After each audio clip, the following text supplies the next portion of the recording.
नमस्कार दोस्तों, स्वागत है आपका आपके अपने यूट्यूब चैनल पर। साथियों, इस वीडियो में हम वीकली रिपोर्ट की बात करने वाले हैं। जैसा कि आप थंबनेल देखकर समझ गए होंगे, 17 सितंबर से लेकर 23 सितंबर तक की बात करेंगे।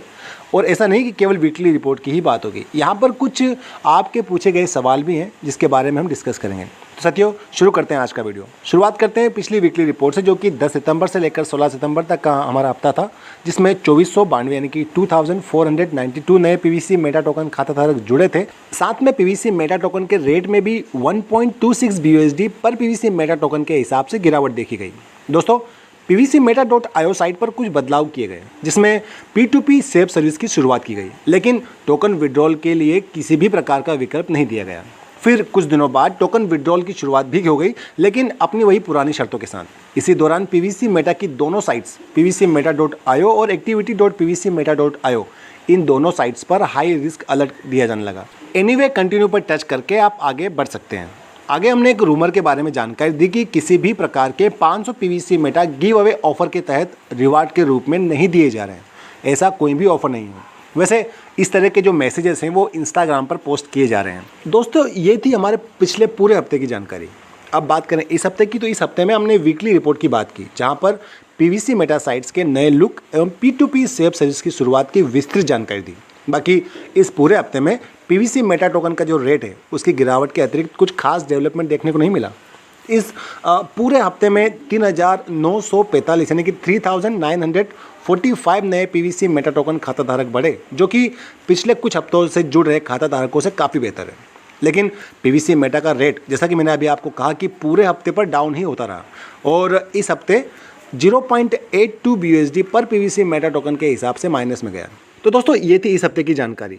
अब अगर बात करें आपके कुछ सवालों की, समस्याओं की, तो मैं डेली अपडेट के रूप में उनके बारे में कुछ बताना चाहूँगा और एक दो वाक्यों में ही अपनी बात को पूरी करना चाहूँगा। और आशा करता हूँ कि मेरे इन जवाबों से हमारे उन तमाम साथियों को सहायता मिलेगी जो कि अपने सवाल कहीं पूछ नहीं पा रहे हैं या फिर अपनी समस्याओं का निवारण जिन्हें जहाँ मिला नहीं है।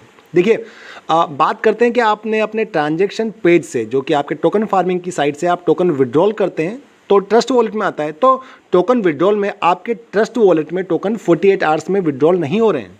10 से लेकर 14-15 दिन का भी समय लग सकता है। तो इस बात का विशेष ध्यान रखें। आप जो कमेंट्स करते हैं, मैसेज करते हैं कि टोकन 5 दिन पहले, 10 दिन पहले विड्रॉल किया था, अभी तक नहीं आया, तो मैंने जब विड्रॉल किया था 10 तारीख को, तो वो मुझे 22 तारीख को, 23 तारीख को आया। तो इस बात का ध्यान रखें, 14-15 दिन तक का वेट कर लें। साथियों, पर्लवाइन साइट के बारे में आप जो पूछते हैं, तो देखिए, पर्लवाइन साइट के फिर से शुरू होने की अभी तक कोई भी अपडेट नहीं है। आगे आपकी जो सीड फंडिंग की आप बात करते हैं कि जीरो दिखाई दे रहा है, तो जिन जिन साथियों की सीड फंडिंग रिपोर्ट में सीड फंडिंग जीरो दिखाई दे रहा है, जिन्होंने अपने BUSD शुरुआत में किए थे 50 BUSD से, तो देखिए अभी तक उस त्रुटि का कोई भी निवारण नहीं हुआ है, वो वैसे ही जीरो दिखाई दे रहा है। और हमारे पास या किसी दूसरे यूट्यूबर या आपके अपलाइनर के पास कोई जवाब नहीं मिलेगा कि कौन करेगा, कैसे करेगा। ये सिस्टम की साइड से हुआ है तो सिस्टम ही ठीक कर पाएगा।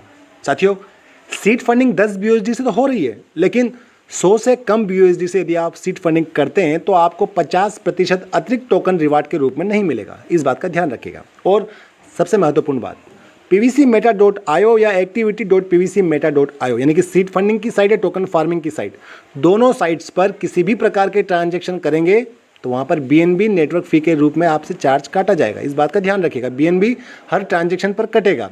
और एक और बात बता दूं, यहाँ पर आप ऐसा नहीं कि अगर पासवर्ड ही चेंज कर रहे हैं तो वहाँ पर भी BNB चार्ज कटेगा। इस बात का ध्यान रखिए, यानी कि पासवर्ड से लेकर आपके ट्रांजैक्शन तक, आप टोकन विड्रॉल करते हैं, हर जगह आपसे BNB चार्ज कटेगा। तो इन दोनों ही साइट्स पर काम करने के लिए आपके पास पर्याप्त BNB होने चाहिए। और आप पूछते हैं कि कितना रखें, देखिए ये आप पर निर्भर करता है कि आप कितना ट्रांजैक्शन करते हैं, आपके पास कितना ट्रांजैक्शन के लिए टोकन रखा हुआ है या कोई अतिरिक्त आप उस पर काम करते हैं। तो 3 से लेकर $4 की आप अगर अपने पास BNB रखते हैं तो वो पर्याप्त होती है 1 या 2 आपके ट्रांजैक्शन करने के लिए। आप चाहें तो अपने सीड फंडिंग से टोकन विड्रॉल कर सकते हैं अपने ट्रांजैक्शन पेज पर, ट्रांजैक्शन पेज से टोकन विड्रॉल कर सकते हैं आपके ट्रस्ट वॉलेट में। तो इतना तो आप $3-4 की जो BNB रहेगी उनमें कर पाएंगे।